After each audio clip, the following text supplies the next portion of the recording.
السلام علیکم ورحمۃ اللہ وبرکاتہ۔ آج کی روحانی ویڈیو میں ہم آپ کو بتائیں گے حضرت یونس علیہ السلام کی دعا۔ جب وہ مشکل میں تھے، مچھلی کے پیٹ میں، انہوں نے پڑھی تو اللہ تعالیٰ نے انہیں اس میں سے نجات دلائی، ٹھیک ہے۔ اور رسول اکرم صلی اللہ علیہ وسلم نے فرمایا جو اس دعا کو پڑھے گا اس کی دعا قبول ہوگی۔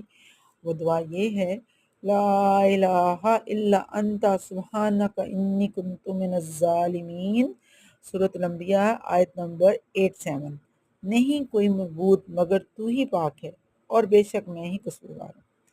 حضرت یونس علیہ السلام کو اللہ تعالیٰ نے مچھلی کے پیٹ میں قید کر دیا تھا۔ اگر وہ یہ دعا نہ پڑھتے تو قیامت تک وہ اس پیٹ میں رہتے، مچھلی کے پیٹ میں رہتے۔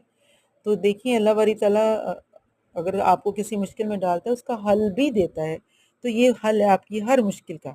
لا الہ الا انت سبحانک انی کنت من الظالمین ضرور پڑھیں۔